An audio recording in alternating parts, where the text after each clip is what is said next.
Hello friends, welcome back to the bench. Thank you very much for joining me. Hope you're having a lovely day. Our patient is 86A. So standard stuff, IC608 needs to be resoldered. Let's see if there's any prior repairs. Oh, why was it sticky? But no, doesn't seem like there was anything done to it. So let's do it quickly and painlessly, and we're gonna be done because I got probably another maybe 2 or 3 in the mail. I just got a whole bunch of messages from Amazon box that I have packages, so I need to pick those up and see what we got. We also have a motherboard for socket replacement, and we have one for Sunday repair session. It's post socket replacement, but it doesn't work, so I told the customer, send it in. It's just gonna cost you $15 for shipping, and I'll take a look at it on the Sunday repair session. In the Sunday repair session, maybe we'll do the stream. We'll see, because with stream, I don't know, you get a little more input, more people can join. Although our Sunday repair sessions are open for anyone, so anyone can join, but not a lot of people actually join. But most likely the owner is going to join, give us some background, but there's not much background we need. The board doesn't post. It turns on, the CPU is heating up, so the socket replacement was successful, but due to board flexing, most likely there's probably faulty connection under PCH, something like that. We'll see. Well, I got my wish, because I was hoping the October would be a little busier than the month before, because the month before was horrible. It was so slow. I think I got 2 ECMs in total the entire month, and a few tiny repairs here and there, but it was really slow month. So I was hoping that October will pick up, and the October did pick up very nicely, and it's only 16th today, so we got enough work that I can just work at the moment. I could just do 24/7 session, and I would not run out of work. It's not very lucrative work, perhaps, because we got a lot of boards for socket replacements and stuff, and I charge only like $30 a board, socket provided. So I'm not losing money, but I'm not exactly making much money on that. But I'm in this, as far as my business goes, I'm in this spot where it's not quite busy enough to actually pay the bills, and for me to like rent an office or warehouse or what have you. So it's not that busy, but it's busy enough that it takes quite a lot of effort to just kind of work through everything, which in turn takes away from my time that I would spend looking for a job, applying and stuff, although lately it doesn't look too good. I don't know how I got 2 offers after 2 months last time, because it just plainly lucky. That's what you gotta be. You just have to be lucky, nothing more, because you can listen to people telling you what you should do, what you shouldn't do, but the problem with this is basically survivor bias. When Apple became like super, after iPhone, after iPad and all that, became super popular and super wealthy, right? That was still Steve Jobs' Apple. A lot of people wrote a lot of books and tutorials and stuff, like how to replicate Steve's success, right? And exactly what did he do? to get this successful, right? But just because he did, doesn't mean that it's a secret recipe and you replicate those steps and you're guaranteed to succeed the same way. So that's a survivor bias, because you don't listen to people that did the exact same thing, exactly the same way as Steve Jobs did, but got nowhere, right? So was he lucky? I'm sure a little bit of luck had something to do with it, right? Not to take away his achievements, obviously, and he had rather unique way of doing business, of developing products. I would say a little less than ethical in my view, but got the job done, right?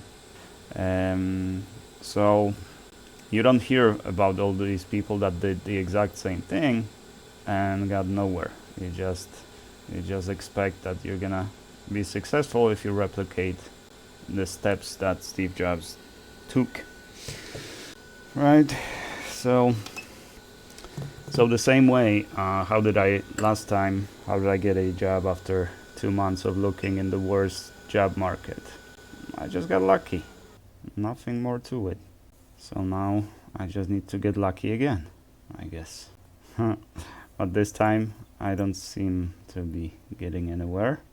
I only get rejections and stuff. That's why it's super demotivating, If at least there were at least some interviews, something going on, right? That would be a little better.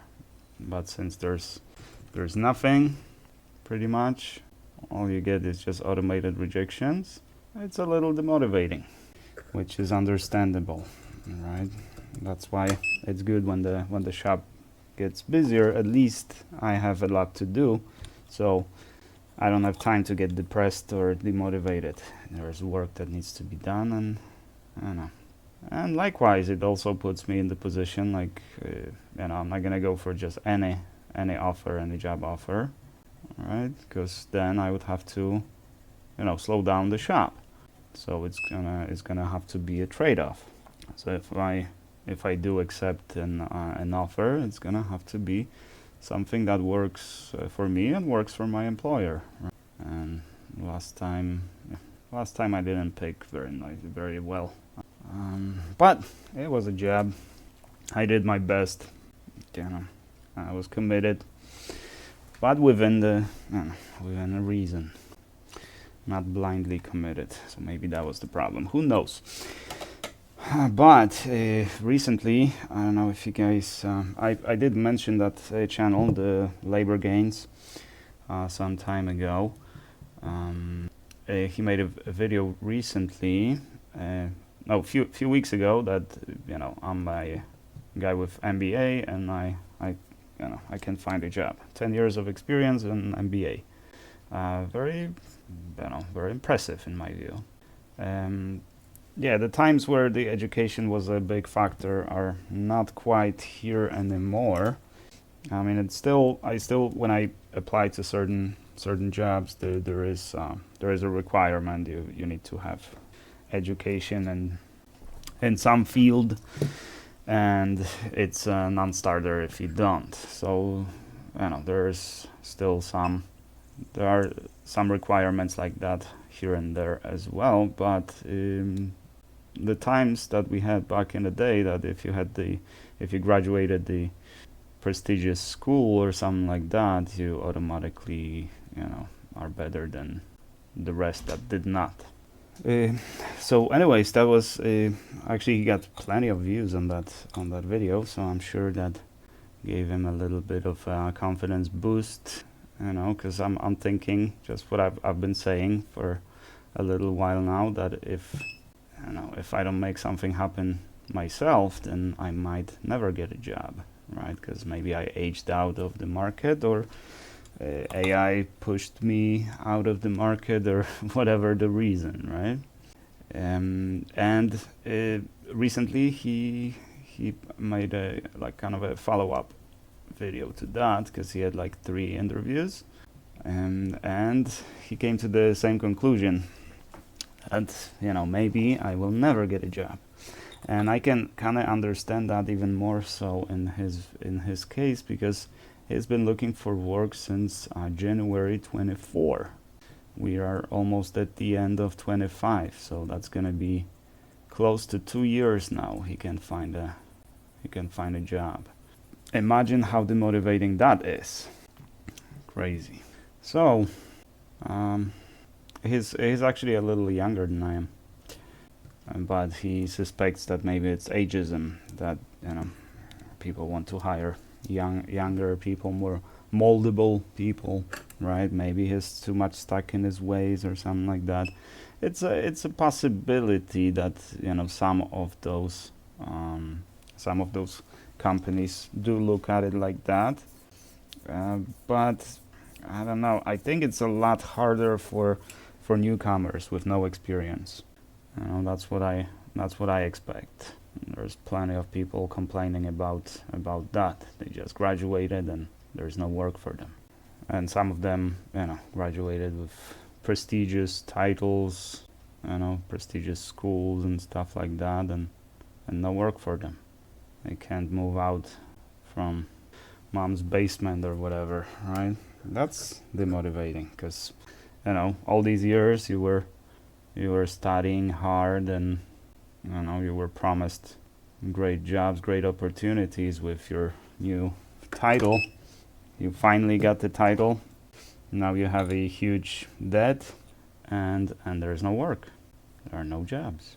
And sometimes it's quite unexpected or counterintuitive, or seems like unrelated, when tourism is in the toilet right now, right?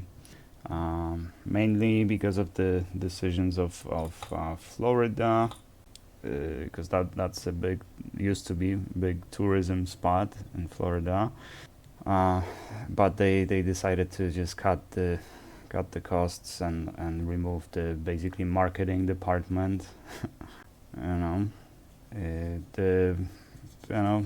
A harsh approach of the current administration to tourism and stuff. Like you land in the US and they take your phone and go through your phone like you're a suspected terrorist or something like that. So obviously no one's gonna want to travel to US if that's the case, right? So you might think, I'm not in the tourism business, so it shouldn't touch me, right? It shouldn't impact me.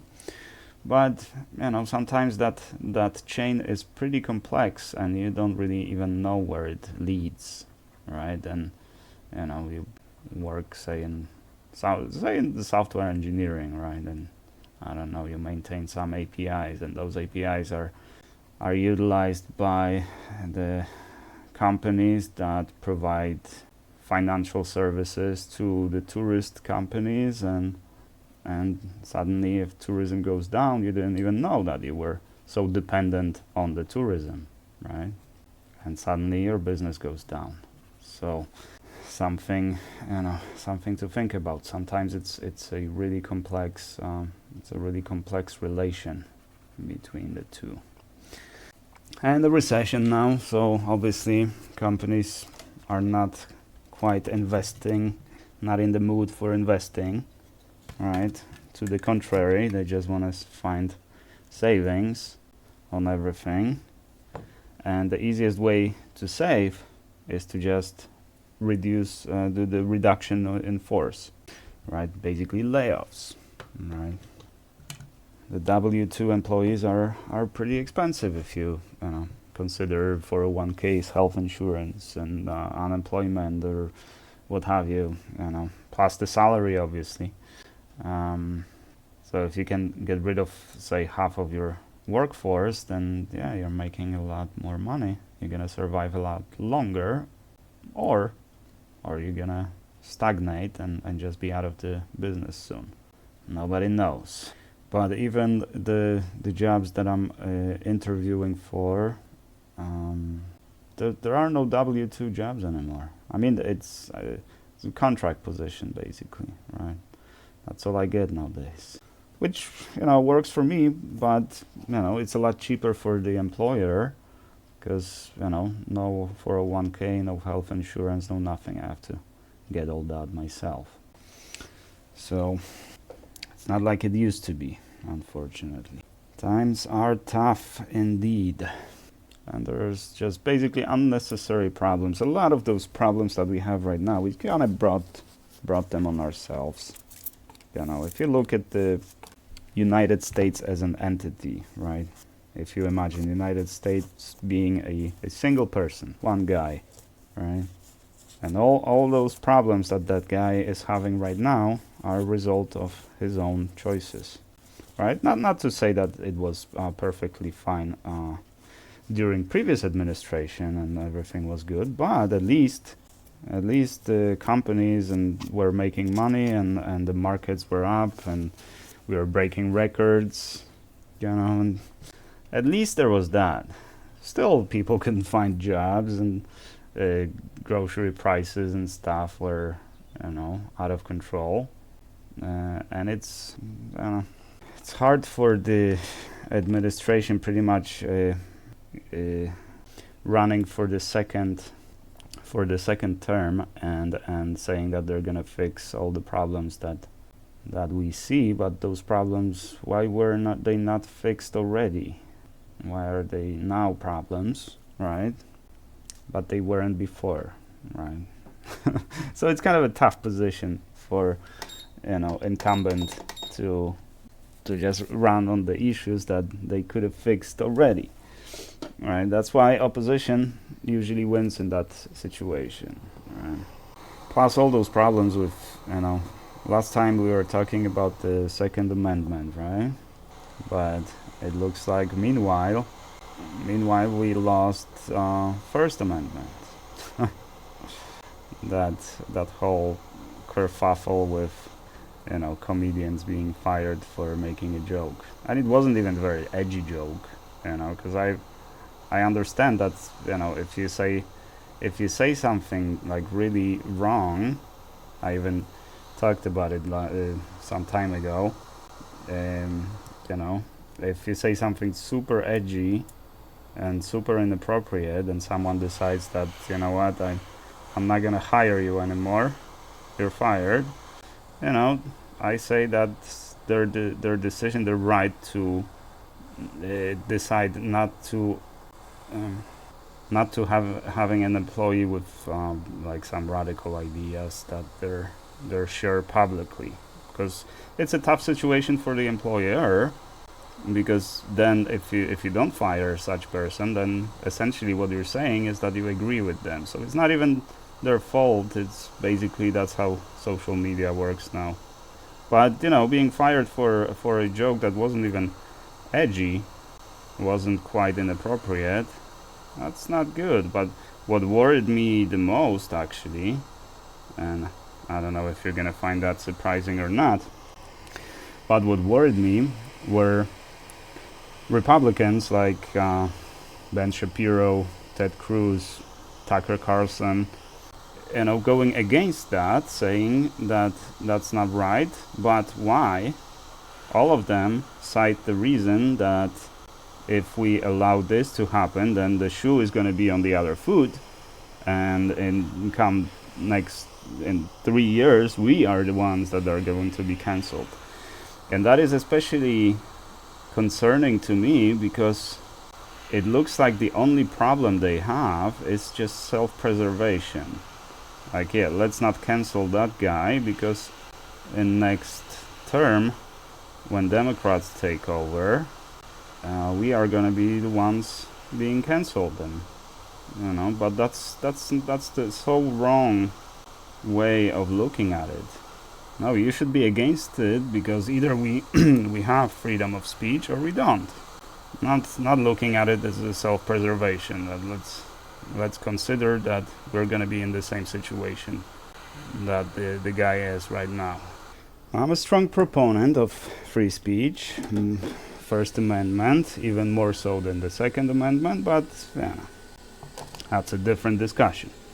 And I think it's just wrong to prosecute people for the speech. no matter who it is, the left, right, center, independent, I don't care. It just, either we all have a right to free speech or none of us do. Also, a little, I don't know if you guys are staying on top of the news when it comes to what ICE does, what ICE is doing, but I don't know, it was a few months ago, I guess, I raised a little warning that the history might judge you in the way that you don't want to be judged if you join ICE. And especially it was concerning to me because the job market is what it is, so you're probably not in the position of turning down jobs. And shortly after I said that, it became known that the sign-up bonus is like, I don't remember, $50,000 or something like that, plus they take your student loan away, and like really lucrative offer, extremely lucrative. So on the one hand, I understand that you're just trying to feed your family and you're not in the position to turn down such offers and stand on principle, right?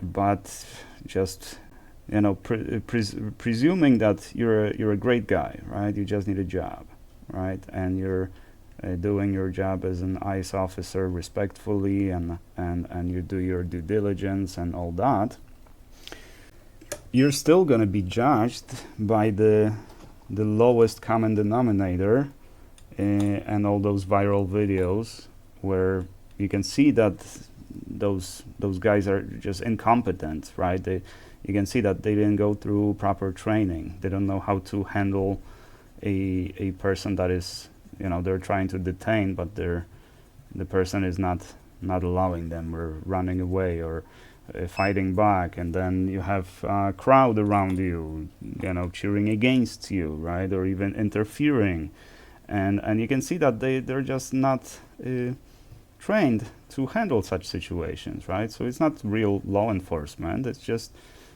people who just needed a job, right?